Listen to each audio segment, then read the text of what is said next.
Hello, everyone, and welcome back to the Daily English Listening Podcast, your space to learn real English through real, everyday conversations.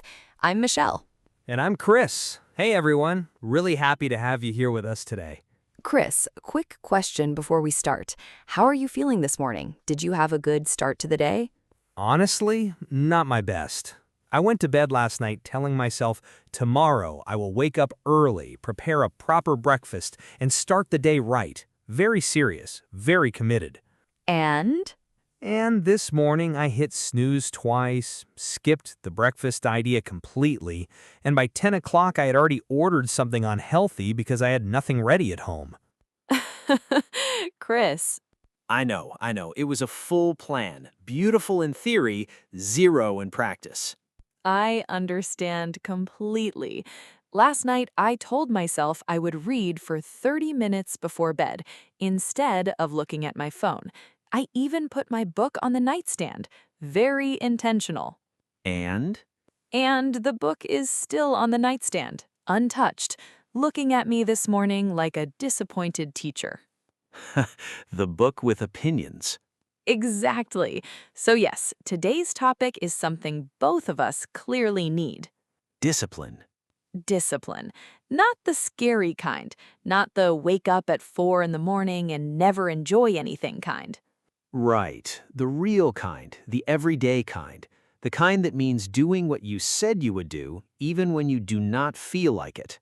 And that is actually much harder and much more interesting than the dramatic version people imagine. It really is. Okay, and before we begin, if this episode helps you, please like it, subscribe to the Daily English Listening Podcast, and share it with a friend who is also trying to build better habits. Yes, and tell us in the comments, what is one thing you keep promising yourself but keep putting off? We really do read them. All right, let's get into it. Michelle, when most people hear the word discipline, what do they picture? Something strict, rigid, maybe even a little cold, like rules you have to follow or you fail. Yes, like a soldier or someone who never sleeps and only eats plain rice. The plain rice person. But real discipline is not like that at all. Real discipline is about keeping small promises to yourself. That is it. Small promises. Yes, if I say I will go for a short walk after dinner and I actually go, that is discipline. It does not need to be a marathon. It just needs to be real. I like that. It makes it feel possible. And here's a way to think about it. Discipline is like a garden. If you water it a little every day, things grow slowly but surely. But if you ignore it for weeks and then try to fix everything in one afternoon, it doesn't work. The garden needs regular attention, not one dramatic rescue. Exactly. And the same is true with discipline. Small, consistent actions every day are what build it over time. And when I keep those small promises, I notice something. I feel better about myself. Yes, that's one of the most important effects of discipline. It builds self-respect.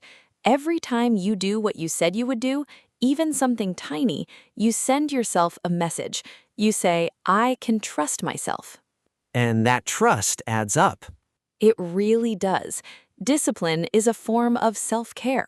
Every small action today is a gift for your future self. But Michelle, here's my problem. When I decide to be more disciplined, I immediately think of something huge, like I will exercise every day for an hour, or I will study vocabulary for 45 minutes every night. And then the first day feels great, the second day is okay, the third day I'm tired, by the fourth day the whole plan is gone. exactly. And that's where most people go wrong. They start too big. So what's the answer?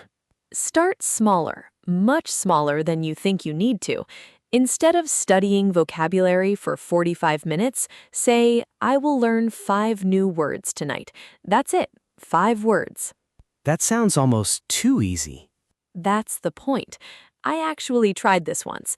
I wanted to read more in English. I kept saying I will read for 30 minutes every day, and I kept failing. So I changed the goal. I said, I will read 2 pages, just 2. And did it work? It worked much better.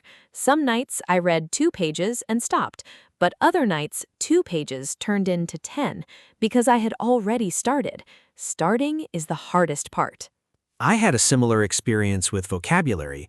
I used to sit down with a long list and try to memorize everything. It felt like work, like a test I hadn't studied for. And how did that go? Badly. I would get frustrated after 15 minutes and close everything. But then I changed it. I said every day 5 words. That's my promise to myself. And? And I actually kept it. Some days I did more, but 5 was always there. And slowly the words started staying in my head because I was seeing them again and again. That's the key idea. Consistency matters more than intensity. It's not about doing something huge one time. It's about doing something small again and again. This reminds me of that book, Atomic Habits, the one that talks about getting just 1% better every day. Yes, 1% sounds like nothing, but 1% better every day for a year is actually a huge change. Small steps repeated. Small steps repeated. That's discipline. But Michelle, here's something I've always wondered. Why do some habits stick and others don't? Like, I brush my teeth every night without thinking, but I can't seem to make studying a habit the same way. That's a great question, and there's actually a simple model that explains it. It's called the habit loop. The habit loop. Yes, 3 parts: cue, routine, reward. Give me an example. Sure. Let's say you arrive home after work. That's the cue. You change your clothes and go for a 10-minute walk. That's the routine. And when you come back, you feel calmer and clearer. That's the reward. So the cue is the signal that starts everything. Exactly. And the reward is what makes your brain want to do it again. So if I want to build a new habit, I need all 3 parts. Yes. And here's the smart part. If you want to change a bad habit, you don't always need more willpower. You can just change the routine while keeping the same cue and reward. Like what? Like this.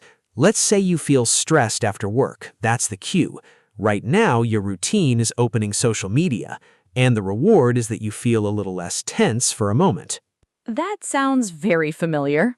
So you keep the cue, stress after work. You keep the reward, feeling calmer, but you change the routine. Instead of social media, you do 5 minutes of breathing, or you stretch for a bit.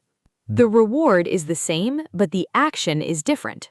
And over time, your brain connects the new action to the reward. That's how discipline becomes easier, not by fighting yourself every day, but by designing your habits more carefully.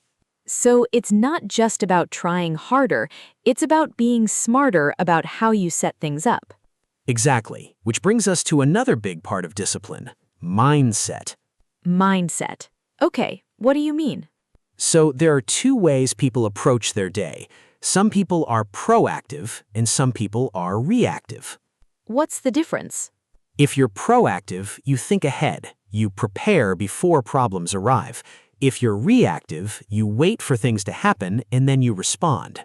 Like me yesterday morning. Tell us. I did not prepare my breakfast the night before, so in the morning I was rushed, I had nothing ready, and I made a bad decision quickly because I was hungry and in a hurry. That is reactive. You responded to the problem after it appeared. But if I had prepared the night before, I would have had something good ready. No decision needed. That is proactive. You removed the problem before it could happen, and discipline lives much more on the proactive side. It is about making decisions in advance so your future self does not have to fight. I like that. You are making it easier for the version of you that will be tired and hungry later. Exactly. And connected to that is having a clear vision. When you know where you're going, your daily actions start to feel meaningful. What do you mean by vision? A vision is a clear picture of the future you want, not vague like I want to be better, something specific, something you can actually see. Like what? Like, I want to feel confident speaking English at work, or I want to run a 5-kilometer race by December. When you have a clear picture, the small daily actions make sense because you can see how they connect to something real. So it's like having a destination on a map. If you know where you're going, every step has a direction. Yes, without a destination, you just wander. With one, every small step counts. That helps a lot, because sometimes I practice English and I think, is this actually doing anything? And when you have a clear vision, you can answer that. Yes, this is doing something. This is taking me toward the thing I actually want. And instead of comparing myself to other people who seem so far ahead, I can compare myself to who I was last week. That is one of the most important shifts you can make. Comparing yourself to others usually makes you feel bad. Comparing yourself to your past self shows you actual progress. Like on Monday, I knew 5 words. On Friday, I knew 12. That's real growth. Real and yours. No one else's timeline matters, only yours. But Michelle, even with a clear vision and a plan, my emotions still get in the way sometimes. Oh, always. Emotions are powerful, and one of the biggest emotional obstacles to discipline is ego. Ego? Ego is that voice inside that says you are already fine, you already know enough, you don't really need to practice today. That sounds very familiar, like when I skip reviewing vocabulary because I think, I already studied this, I probably remember it. And then? And then, 3 days later, I've forgotten half of it. Ego is very confident and very wrong sometimes. Real discipline needs humility. Humility is saying, I am still learning. I still need practice. Even the things I think I know, I can know better. That's actually hard to do. It feels strange to admit you need more practice on something you've already studied. It does, but the people who grow the fastest are usually the ones who are willing to go back and review, to say, let me look at this again, not because they're weak, but because they're honest. Humility as a strength, not a weakness. Exactly. And then there's temptation, which is the other big emotional challenge. Oh, I know temptation very well. We all do. Staying in bed when the alarm goes off, opening your phone when you plan to study, choosing the easy thing when you know the right thing takes a little more effort. That just described every Sunday morning I've ever had. And that's where self-control comes in. Self-control is the ability to pause between the impulse and the action, to notice the temptation and choose differently. Like putting my phone in another room so I'm not tempted to check it every 5 minutes while I study. That's a good example. And notice that you're not relying on willpower alone. You're changing the environment. The phone isn't there, so the temptation is smaller. Smarter, not harder again. Yes, but here's something important about self-control. Think of it like a phone battery. A phone battery? Yes, in the morning, your battery is full. You have energy, you make good decisions. But every choice you make, every small decision, uses a little bit of that battery. So by the evening, it's lower. Much lower. And when your battery is low, it's much harder to say no to things. That's why the evenings are when most people fall off their plans. Not because they're weak, but because their energy is genuinely lower. That explains so much. I always feel strong in the morning. I make good choices, I feel focused, but by 8 or 9 at night, I just want to stop trying. And that's completely normal, which is why rest is not the opposite of discipline. Rest is part of discipline. Wait, say that again? Rest is part of discipline. When you rest enough, you recharge. You start the next day with a fuller battery, and that makes every disciplined choice easier. So sleeping well is actually a disciplined act. One of the most important ones, and it connects to resilience. Resilience is the ability to keep going after something goes wrong, to recover and try again. Not giving up after one bad day. Exactly. And resilience is built partly through rest, partly through practice, and partly through how you talk to yourself when you fail. What do you mean? When you miss a day or break a promise to yourself, what do you say inside? Honestly, usually something like, I knew I couldn't do this, or I always fail at things like this. And how does that feel? Heavy. like it confirms something bad about me. Yes, and that heaviness makes it harder to try again. Resilience means saying something different, something like, okay, I missed today. That happens. Tomorrow, I try again. Without the drama. Without the drama. One bad day is not a pattern. It's just one day. The disciplined response is to return, not to be perfect. I think that's actually what I struggle with most, not starting things, but coming back after I stop. And that's where many people are. The start is exciting. The middle is where discipline is really tested. And coming back after falling off is the real skill. So the goal is not to never fall, it's to know how to return. Yes, every time you return, you're practicing resilience, and it gets easier the more you do it. Okay, here's another thing I notice about myself. Sometimes I try to be disciplined about too many things at the same time, and then I end up doing none of them well. That's a very common trap, and there's a phrase for it, spreading yourself too thin. Spreading yourself too thin. Yes, when you try to do everything at once, you spread your energy across too many things, and nothing gets enough attention to actually grow. Like trying to learn guitar, exercise every day, improve my cooking, study English, and read more books all at the same time. And how does that usually go? I do all of them badly for about 5 days, and then I do none of them.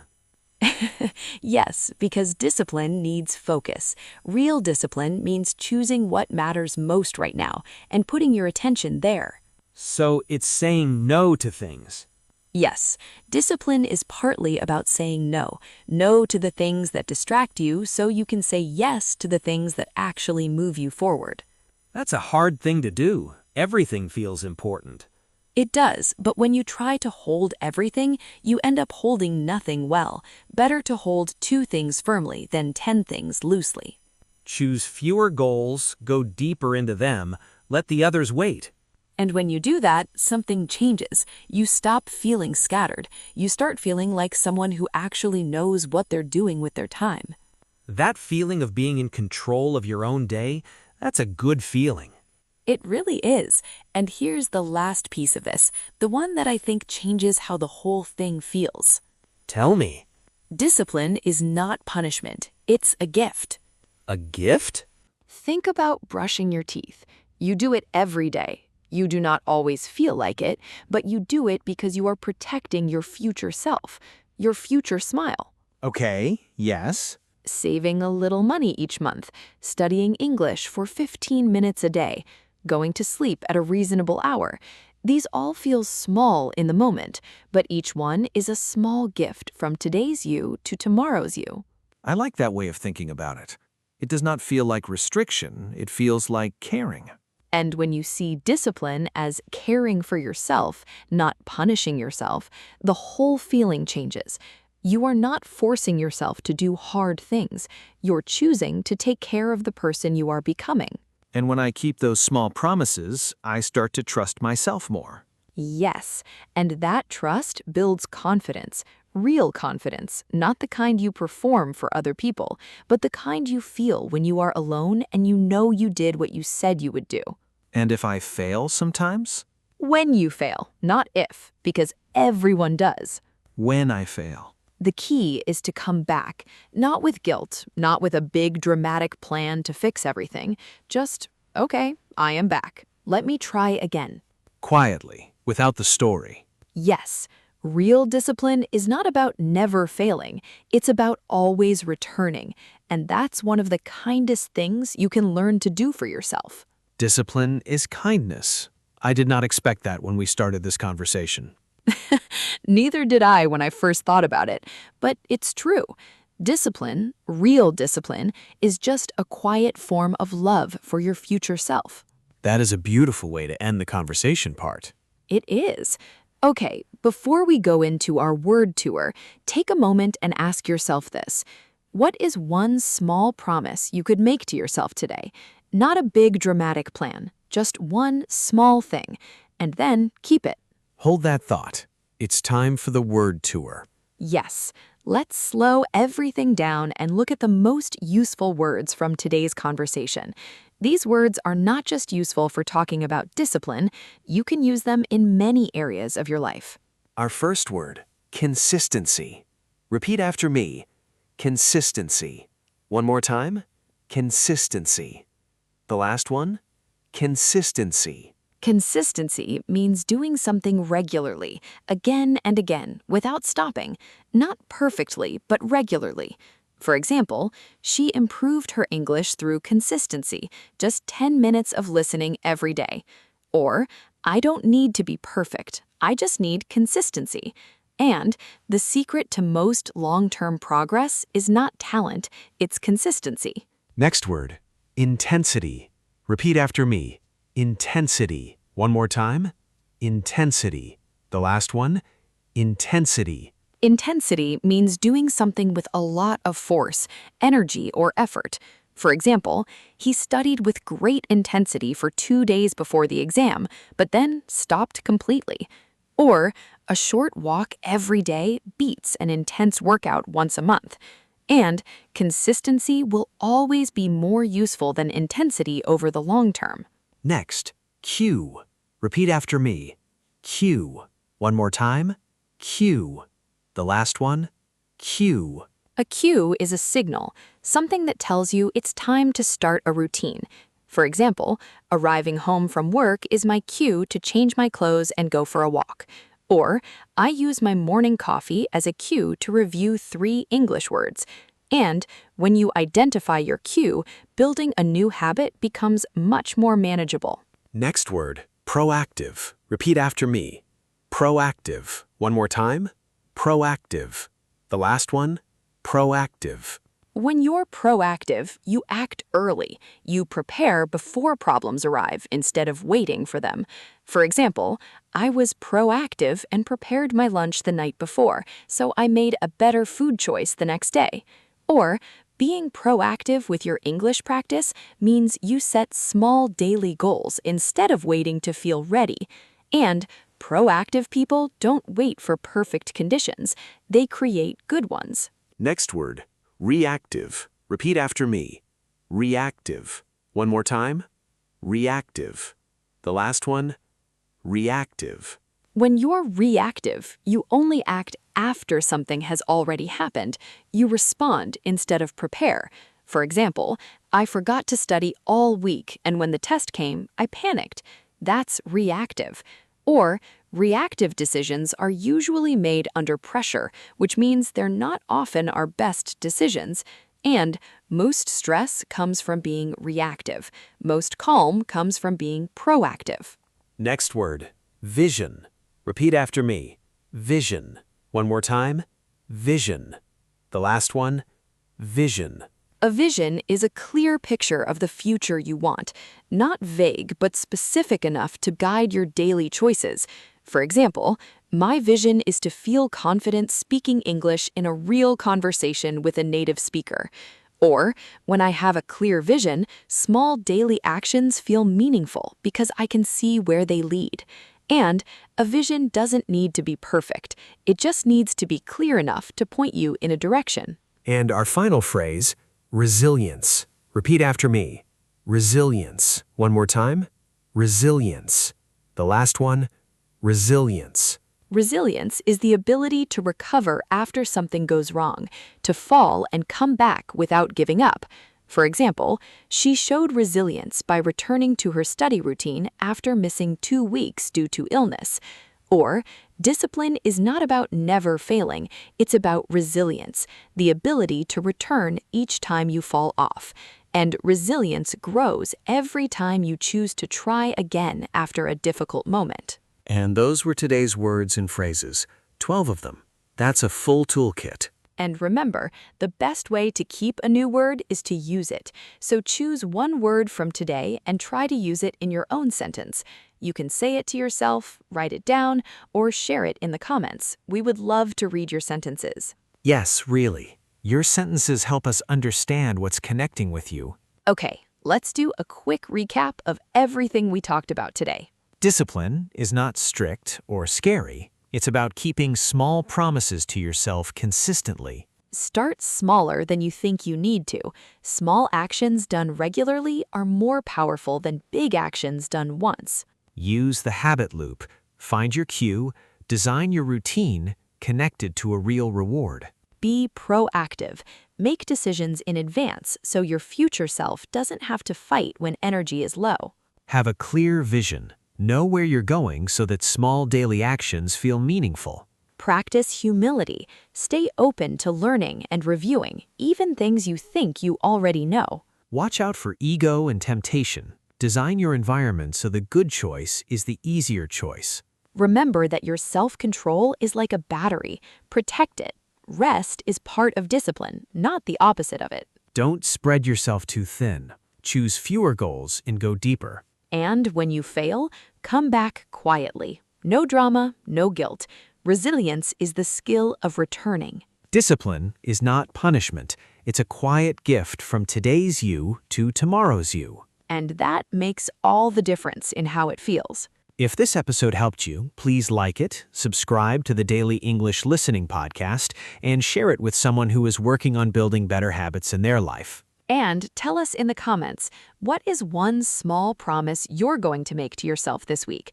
We really do read every comment, and it makes this space feel alive. Thank you for spending your time with us today. You chose to do something useful with it, and that already is a small act of discipline. And that's something to be proud of. Keep going, one small step at a time. This is Michelle. And this is Chris. And you've been listening to the Daily English Listening Podcast. Take care of your English. And take care of your heart. Bye, everyone. Bye.